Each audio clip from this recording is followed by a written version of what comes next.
ಹೇಗಾಗಿ ಹೋಟೆಲ್ಗಳಲ್ಲಿ ಉಳಿದ ಆಹಾರವನ್ನ ಎಸಿತಾರೆ ಅಥವಾ ಹೋಟೆಲ್ ಸಿಬ್ಬಂದಿಗಳೇ ಅದನ್ನ ಮನೆಗೆ ತಗೊಂಡು ಹೋಗ್ತಾರೆ. ಇದನ್ನ ನಾವು ನೋಡಿದ್ದೀವಿ. ಆದ್ರೆ ಇಲ್ಲೊಂದು ಕಡೆ ಹೋಟೆಲ್ ಸಿಬ್ಬಂದಿ ಹೋಟೆಲ್ನಲ್ಲಿ ಉಳಿದ ಆಹಾರವನ್ನ ಮತ್ತೆ ತೊಳೆದು ಬಳಕೆ ಮಾಡುವ ಪ್ಲಾನ್ ಮಾಡಿದ್ದು ಹೋಟೆಲ್ ಸಿಬ್ಬಂದಿಯ ವಿಡಿಯೋ ಸಾಮಾಜಿಕ ಜಾಲತಾಣಗಳಲ್ಲಿ ವೈರಲ್ ಆಗ್ತಿದಂತೆ ಹೋಟೆಲ್ಗೆ ಬೀಗ ಬಿದ್ದಿದೆ.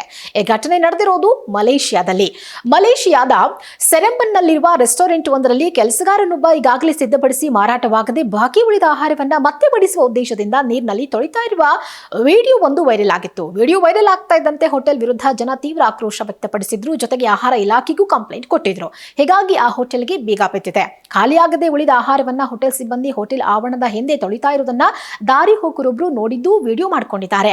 ಹೋಟೆಲ್ ಸಿಬ್ಬಂದಿ ಕೋಳಿ, ಮಟನ್ ಮತ್ತು ಬೀನ್ ಕರ್ಡನ್ನ ತೊಳಿತಾ ಇರುವುದನ್ನ ಗಮನಿಸಿದ್ದಾರೆ. ಈ ಬಗ್ಗೆ ನೋಡಿದವರು ಪ್ರಶ್ನೆ ಮಾಡಿದಾಗ ಸಿಬ್ಬಂದಿ ಆರಂಭದಲ್ಲಿ ಏನು ಹೇಳಬೇಕು ಅಂತ ತಿಳಿಯದೆ ತಡಬರಿಸಿದ್ದಾರೆ. ಪ್ರಶ್ನೆಗೆ ಉತ್ತರಿಸೋಕೆ ನಿರ್ಲಕ್ಷಿಸಿದ್ದಾರೆ. ಆದರೆ ಆ ದಾರಿ ಹೋಗರು ಬಿಡದೆ ಕೇಳಿದಾಗ ಆಹಾರವನ್ನ ಮರುದಿನ ಮತ್ತೆ ಬೇಯಿಸಿ ಮರು ಬಳಕೆ ಮಾಡಲಾಗುತ್ತೆ ಅನ್ನೋ ವಿಚಾರವನ್ನ ಒಪ್ಪಿಕೊಂಡಿದ್ದಾನೆ. ಈ ವಿಡಿಯೋ ತ್ವರಿತವಾಗಿ ಆನ್ಲೈನ್ ನಲ್ಲಿ ವೈರಲ್ ಆಗಿದೆ. ಹೋಟೆಲ್ನ ಸ್ವಚ್ಛತಾ ಮಾನದಂಡಗಳ ಬಗ್ಗೆ ಸಾರ್ವಜನಿಕರಿಂದ ತೀವ್ರ ಟೀಕೆ ವ್ಯಕ್ತವಾಯಿತು. ನಂತರ ಮಲೇಷ್ಯಾದ ಆಹಾರ ಕಾಯ್ದೆ ಅಡಿಯಲ್ಲಿ ರೆಸ್ಟೋರೆಂಟ್ ಮುಚ್ಚಲಾಗಿದೆ.